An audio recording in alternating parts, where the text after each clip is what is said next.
So guys, Vaibhav Suryavanshi और तिलक वर्मा पे लग सकता है एक एक मैच का बैन।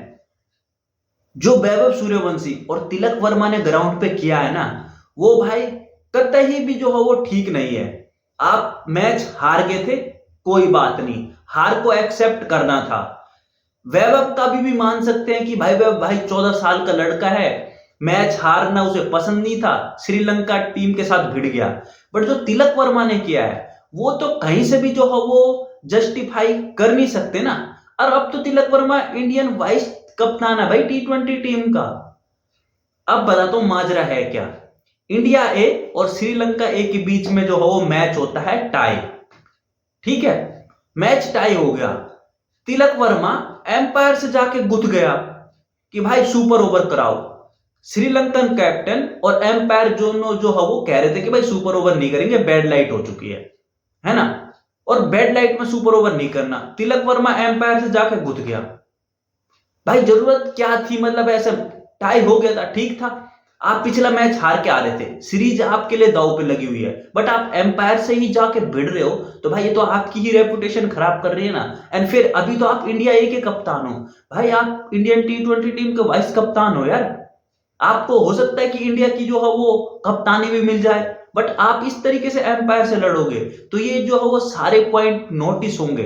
और एक बार अगर आपकी इमेज बन गई बतौर कप्तान ऐसे, तो भाई फिर जो है वो तिलक वर्मा को लेने के देने पड़ सकते हैं आने वाले फ्यूचर में।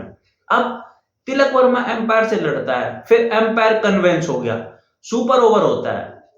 ठीक है, सुपर ओवर में श्रीलंका बनाता है 16 रन।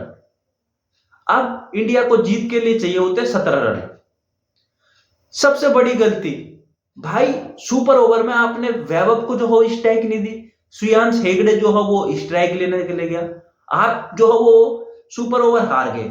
वहां तक भी ठीक था। उसके बाद जब श्रीलंकन प्लेयर सेलिब्रेट कर रहे थे, हो सकता है क्योंकि जो वीडियो क्लिप है उससे दिख रहा है कि भाई श्रीलंकन प्लेयर ने सेलिब्रेट करते हुए कुछ बोला। उसके बाद वैभव सूर्यवंशी ने जो है उनको धक्का मार दिया और अच्छी खासी तगड़ी बहस हुई भाई।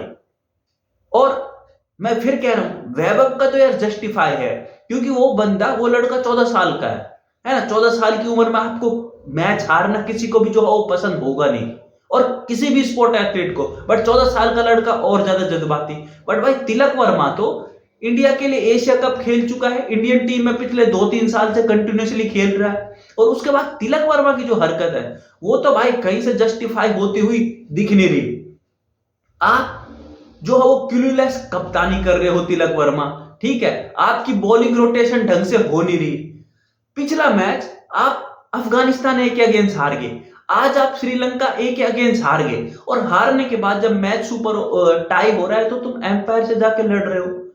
तो भाई तिलक वर्मा को सीखना होगा, और सीखना होगा कि भाई अगर आपको जो है वो मैच की रिस्पेक्ट करनी होगी, गेम से तो बड़ा कोई प्लेयर है नहीं। ये जो दादागिरी चलाई ना तिलक ने कि भाई मैं तो जाके जो है वो मैच करो, सुपर ओवर क्यों करो भाई जब वेदर ठीक नहीं है। ठीक है, मैं भी इंडियन हूं, ठीक है, इंडिया ए की टीम थी, मैं भी चाहता था कि इंडिया ए जीत जाए, उसके बाद फाइनल खेले। बट आप मतलब करोगे कैसे जब वेदर आपको जो है वो अलाउ दे ही नहीं रहा, एम्पायर आपको मना कर रहा है, सामने वाली टीम का कप्तान हैंडशेक करने के लिए रेडी है मैच टाइप पे, आप तो खेलोगे और खेल के फिर सुपर ओवर में हार भी गए तो और ज्यादा जलील हुए। तो भाई तिलक वर्मा को सीखना होगा कि भाई बतौर कप्तान आपको कई बार जो है कई चीजें छोड़नी पड़ती है। और शायद अगर टाई कर देता तो फिर उसके बाद सुपर ओवर में जो वैभव वाला कांड है वो ना होता, तो इतना बड़ा जो है वो क्लैश ना होता। और अब हो सकता है कि आने वाले मैच जो है वो अफगानिस्तान ए के अगेंस्ट अगला मैच, उस मैच के लिए जो है वो दोनों ही प्लेयर वैभव और तिलक वर्मा जो है वो बैन हो जाए, और अगर ये दोनों बाहर हुए तो फिर आप टूर्नामेंट से ही बाहर हो जाओगे। तो भाई आप श्रीलंका ए और अफगानिस्तान ए जैसी टीमों के साथ हार रहे हो, और भाई इस टीम में सब तो है ना, प्रियांश आर्य है, तिलक वर्मा है, श्रेयांश हेगड़े है, वैभव है, और फिर भी तुम मैच हार रहे हो। तो भाई सीखना होगा, और मैच हार जीत तो लगी रहेगी, बट जो ये किया है ना आज, भाई वो बिल्कुल ही गलत था। चाहे वो वैभव का था, चाहे वो तिलक का था। वैभव का थोड़ा सा एक्सेप्टेंस हो सकती है कि यार छोटा लड़का है, और वैभव है ना इस सीरीज में फेल हो चुका है तीनों मैच में। पहले मैच में अफगानिस्तान के अगेंस्ट, फिर 12-15 रन बने, दूसरे मैच में 44 रन बने और आज फिर जो है वो फिर से जो है वो फेल हुआ वैभव। तो भाई वैभव भी 3 पारियों में फेल हो चुका है और हमको लग रहा था कि भाई टी20 के बाद वैभव उसी तरीके से खेलेगा। बट वैभव को यार रिस्पेक्ट करनी होगी गेम की। आप हमेशा जो है वो 18 बॉल खेल के 40 रन बना के शायद वनडे में वो जस्टिफाई होता हुआ दिखाई देगा नहीं।